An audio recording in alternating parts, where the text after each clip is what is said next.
मैं आज आपके समक्ष पुनः हाजिर हूँ। जैसा कि आप लोगों को मालूम है कि हम अपने चैनल के माध्यम से आप लोगों के समक्ष आकर के और समय समय पर कुछ विशेष बातों पर चर्चा करते रहते हैं। इसी श्रृंखला के अंतर्गत आज हम बात करेंगे दीपावली के पूजन की विधि और उसके समय की बात करेंगे। मित्रों, दीपावली का त्यौहार इस वर्ष बहुत ही फीका है। उसके पीछे दो तीन कारण हैं। एक तो ये कोरोना की महामारी ने बहुत से ऐसे परिवारों को नष्ट कर दिया है जिनके घर के दो दो तीन तीन सदस्य नहीं रहे, भगवान को प्यारे हो गए, काल कौलित हो गए, इस कोरोना की महामारी की चपेट में आए। और आर्थिक नुकसान तो हुआ ही, व्यापार भी लोगों के नष्ट हो गए। अब धीरे धीरे करके पुनः जो है वो मेंटेन कर रहे हैं। तो मित्रों, इस दीपावली में हम तो यही चाहेंगे कि माँ लक्ष्मी की आराधना करें और इनका विधि विधान से पूजन करें और प्रार्थना ये करें कि अगली दीपावली जो हमें मिले उसमें हमारा जो कुछ हमने खोया है, सिवाय जो हमारी जन हानि हुई है, जन हानि का तो की भरपाई नहीं हो सकती, लेकिन अगर धन हानि जो हुई है, जिन लोगों का व्यापार चला गया है, जिन लोगों की दुकानें बंद हो गई हैं, नौकरियां चली गई हैं और पैसे की बर्बादी हुई है और उनका शरीर बच गया है, वो स्वयं दीपावली वो बहुत ही अच्छे ढंग से मनाएं और दीपावली में प्रार्थना करें। मित्रों, आज हम बात करेंगे कि दीपावली में पूजन किस तरह से करना चाहिए। जैसा कि बहुत लोगों को मालूम है, दीपावली में पूजन की एक मुहूर्त का बहुत बड़ा योगदान है। मित्रों, मुहूर्त का इतना बड़ा योगदान है कि इस मुहूर्त से महाभारत का युद्ध भी लड़ा गया था। भगवान राम का विवाह भी मुहूर्त के माध्यम से हुआ। तो मुहूर्त के बारे में कहा यह गया है कि अगर मुहूर्त बली होता है तो कार्य के पूर्ण होने की संभावना 100% होती है। विवाह में जो लग्न होती है, आजकल तो विवाह में जो लग्न का मुहूर्त निकाला जाता है वो पता नहीं कैसे निकाल देते हैं कि लग्न कभी है और देर सवेर करके विवाह कब कर रहे हैं। तो मुहूर्त का विशेष ध्यान देना चाहिए कि मुहूर्त में अच्छे मुहूर्त में किया गया कार्य, उसके परिणाम भी अच्छे होते हैं और उसके परिणाम भी सार्थक होते हैं। मित्रों, दीपावली में महालक्ष्मी की जो आराधना करनी चाहिए, पहले तो आप ये समझ लीजिए कि दीपावली का जो पर्व है इसके पीछे कारण क्या है। मित्रों, आज के दिन दीपावली वाले दिन ही समुद्र मंथन में माता लक्ष्मी का प्राकट्य हुआ था, कि महालक्ष्मी का प्रादुर्भाव हुआ था और समुद्र मंथन से वो उत्पन्न हुई थी। और त्रेता युग में इसी दिन भगवान राम 14 वर्ष के वनवास के बाद अयोध्या वापस आए थे। तो उन्हीं के हर्षोल्लास से दीपोत्सव का एक कार्यक्रम बनाया गया था और इसे हमें विधि विधान से महालक्ष्मी की का आगमन करना चाहिए, या हम ये समझ लें कि भगवान राम अयोध्या वापस आए हैं तो हमें दीपों से उनका हम स्वागत करते हैं। लेकिन वो दूसरा विषय है। हम बात करते हैं कि महालक्ष्मी की पूजन की विधि और उसका समय क्या होना चाहिए। मित्रों, महालक्ष्मी की पूजा प्रदोष काल में करनी चाहिए। और प्रदोष काल का निर्धारण कैसे करते हैं? पहली चीज़ तो मुहूर्त का जो सिद्धांत है, मुहूर्त का सिद्धांत ये IST से नहीं चलता, स्टैंडर्ड टाइम से नहीं चलता है। ये लोकल मीन टाइम, मतलब लोकल समय। जब मान लीजिए उत्तर प्रदेश के लोग हैं तो उत्तर प्रदेश में प्रॉपर जिस जिले में है वहाँ के ग्रह स्पष्ट से मुहूर्त निकालना चाहिए। जो लोग दिल्ली के हैं तो दिल्ली के अक्षांश और देशांतर रेखा पर ग्रह स्पष्ट और सूर्यास्त और सूर्योदय से मुहूर्त तय होता है, तो वहाँ निकालना चाहिए। इस तरह से जो लोग बेंगलोर में हैं और कलकत्ता में हैं, मद्रास में हैं और नेपाल में हैं, तो वहाँ के सूर्योदय और सूर्यास्त से मुहूर्त हमें निकालना चाहिए। हम यहाँ बात करेंगे दिल्ली की।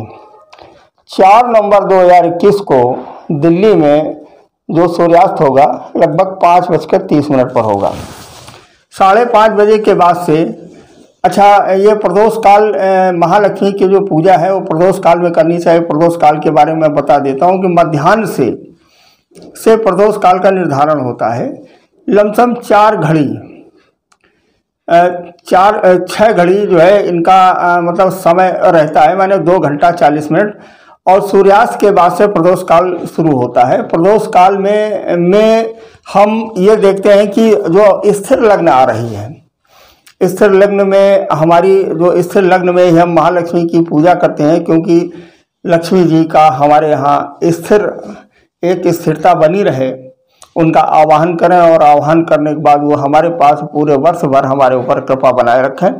तो स्थिर लग्न जैसे आपकी वृष है, वृश्चिक है, कुंभ है, और इन लग्नों में ही महालक्ष्मी की पूजा करनी चाहिए। और इसमें से सबसे अच्छी लग्न होती है वृष लग्न। वृष लग्न का स्वामी शुक्र है, तो वृष लग्न में हमें महालक्ष्मी की पूजा करनी चाहिए, उनका आवाहन करना चाहिए, उनका पूजन और दीपक और दीपोत्सव मनाना चाहिए। अब ये कैसे शुरुआत होती है? दिल्ली में सूर्यास्त का जो समय है वो 5:30 सायंकाल दिल्ली में है। हम दिल्ली की बात इसलिए कर रहे हैं क्योंकि हर समय के बारे में नहीं बताया जा सकता। आप लोग अपने क्षेत्रीय सूर्योदय सूर्यास्त से इसका समय निकालें। तो यहाँ से प्रदोष काल की शुरुआत होती है, 5:30 बजे सायं से प्रदोष काल की शुरुआत होती है। लमसम ये अपराह्न 6 घड़ी, ये माने 2 घंटा 40 मिनट इसे मानते हैं। और इस प्रदोष काल में भी जो स्थिर लग्न मिल जाए, और स्थिर लग्नों में भी अगर वृष लग्न मिल जाए, तो उसी में महालक्ष्मी की पूजा करनी चाहिए। हम बता चुके हैं, स्थिर लग्न में आपकी वृष हो गई, वृश्चिक हो गई, कुंभ हो गई, इनमें से सबसे बढ़िया लग्न होती है वृष लग्न, जिसका स्वामी शुक्र है, और इसलिए पूजा हमें करनी चाहिए। तो 5:30 बजे से, दिल्ली वाले सुने, 5:30 बजे से 8:10 तक हमारा ये प्रदोष काल रहेगा। और इस प्रदोष काल में जो वृष लग्न है हमारी, वो 8:10 तक हमारी वृष लग्न रहेगी, इसी में ही पूजा करनी चाहिए। तो वृष लग्न में अब इसकी विधि मैं जो है बता देता हूँ कि सबसे पहले देखिए, या तो किसी आचार्य का आप सहारा लें, अगर नहीं आप कर सकते हैं तो गणेश लक्ष्मी को स्थान उन्हें दें, और एक लकड़ी के उस पर गणेश और लक्ष्मी को रखें, उनका आवाहन करें, स्नान और आचमन करने के बाद उन्हें भोग और प्रसाद दें। और कमल गट्टे की माला से बैठ करके सामने कम से कम 1 माला मंत्र का जाप करें। मंत्र मैं आपको बता दूं, ओम श्रीम नमः, ओम श्रीम महालक्ष्मी नमः। इस मंत्र का 1 माला जाप करें, दीपक जलाएं, पूरे घर में प्रकाश की व्यवस्था करें। इसके बाद में जो व्यापारी वर्ग है, तो व्यापारी वर्गों को अपने बही खाते की पूजा करनी होती है।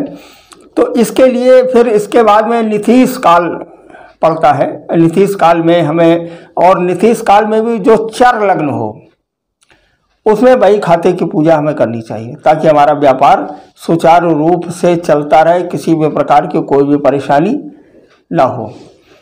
और जैसे ही ये आपका नीतीश काल समाप्त होता है, फिर इसके बाद में महानीतीश काल आता है। तो इस काल में हमें पूजा करनी चाहिए कुबेर की, या जो लोग तंत्र मंत्र की सिद्धि करते हैं वो भगवान शिव की भी आराधना करते हैं, ताकि अगर किसी ने हमारे ऊपर कुछ किया कराया कुछ भी हो, तो जल को रख करके और पूरे घर में उस जल को डालते हैं। सुबह जब स्नान करते हैं तो 2 दिन 3 दिन उस जल से हम स्नान करते हैं, तो किसी ने टोटका और जो कुछ किया कराया होता है वो सब नष्ट हो जाता है। तो महानीतीश काल में जो तांत्रिक वर्ग है हमारा, वो महानीतीश काल में आराधना करता है और मंत्रों की सिद्धि और तंत्र मंत्र को जागृत करता है। इसके बाद में फिर वो समय आता है जब लोग अपना भाग्य आजमाते हैं, लॉटरी सट्टा और जुआ वगैरह। ये हालांकि ये सब नहीं करना चाहिए, बड़ी खराब बात है। ये एक लोगों ने फैशन सा बना लिया कि दीपावली में हमें ही देखना है, क्या लाभ हुआ। देखिए, कर्म प्रधान है, जो कर्म आपको सौंपा गया है आपको उसे मन लगा करके करना है। फल देना न देना ये ईश्वर की बात है। श्री कृष्ण ने गीता में ये कहा है कि कर्म आप करें, ये आपका पार्ट है, उसका फल देना ये मेरा पार्ट है। फल कितना देते हैं ये भी मेरा हिस्सा है। परीक्षार्थी परीक्षा देता है, अंक देना, उसे पास और फेल करना ये एग्जामिनर का काम है। तो भगवान हमारे एग्जामिनर हैं, तो हमें कोई इस तरीके का काम दीपावली की रात में नहीं करना चाहिए कि जिससे बहुत ज़्यादा हानि हो। तो मित्रों, सर्वप्रथम हम फिर से एक बार दोहरा देते हैं कि सूर्यास्त के बाद प्रदोष काल में जो स्थिर लग्न हो, स्थिर लग्नों में भी वृष लग्न हो, उसमें अगर किसी आचार, अगर कोई आचार मिले, आचार का सहारा ले लें तो अच्छी बात है। नहीं तो हमें जितनी विधि मालूम हो हम गणेश और लक्ष्मी को रखते हैं। फूल, पान और खीर, गट्टा, लैया, मिष्ठान और कुछ द्रव्य, इनसे हम उनका आवाहन और आवर्चन करते हैं और इसके बाद में वस्त्र उन्हें देते हैं, आरती करते हैं और एक माला कमल गट्टे की माला से महालक्ष्मी के मंत्र का हम जाप करते हैं। इसके बाद में ये पूजन करने के बाद फिर नितीश काल की शुरुआत होती है। इसमें हम अपने बही खातों का पूजन करते हैं और ये मतलब उसमें महालक्ष्मी से प्रार्थना करते हैं हमारे इन बही खातों में लाभ की स्थिति ज़्यादा बने और हानि न बने। हालांकि हानि और लाभ ये व्यापार का हिस्सा है। अगर लाभ हो रहा है तो कहीं न कहीं हानि भी होगी, क्योंकि बगैर हानि के लाभ का कोई अस्तित्व नहीं, या बगैर लाभ के हानि नहीं होती है। जहाँ लाभ होता है वहीं हानि होती है, तो ये बात दिमाग में। लेकिन फिर भी प्रतिशत ज़्यादा होना चाहिए। तो चर लग्न में नीतीश काल में हमें क्या करना है, हमें अपने बही खातों की पूजा करनी। इसके बाद में महानीतीश काल में हमें तंत्र मंत्र और साधना करनी है। इसमें शिव की भी आराधना हम करते हैं।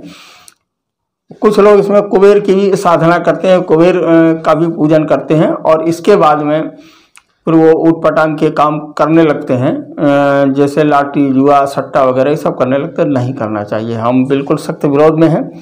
मित्रों, दीपावली का जो त्यौहार है, महालक्ष्मी का आशीर्वाद प्राप्त करें। और ये सूर्यास्त के बाद प्रदोष काल में चर लग्न बहुत ज़्यादा न याद रहे तो प्रदोष काल में स्थिर लग्न, माफ कीजिए स्थिर लग्न में भी वृष लग्न अगर मिल जाए आपके अनुसार, आपके समय अनुसार, तो आप उसमें महालक्ष्मी की पूजा करें। अगर किसी आचार्य से करवा सकते हैं बहुत अच्छी बात, नहीं करवा सकते तो स्वयं से उन्हें आसन दें। इसके बाद में स्नान और भोग और आरती के बाद में जाप, कमल गट्टी की माला से जाप अवश्य करना चाहिए और वस्त्रदान भी करना चाहिए, उन्हें भोग प्रसाद चढ़ाना चाहिए। मित्रों, इसके साथ में ही हम अपने इस कार्यक्रम को समाप्त करते हैं और दीपावली में की हार्दिक शुभकामनाओं के साथ में हम आपसे ये आग्रह करना चाहेंगे हमारे इस चैनल को लाइक, शेयर और सब्सक्राइब करें। आप अपने मित्रों को भी इसका लिंक भेजें ताकि आपके साथ साथ उनको भी लाभ हो और हमारा भी मनोबल बढ़े। मित्रों, इसके साथ में हम अपने कार्यक्रम को समाप्त करते हैं। नमस्कार, जय श्री राम, हैप्पी दीपावली, दीपावली की शुभकामनाएं।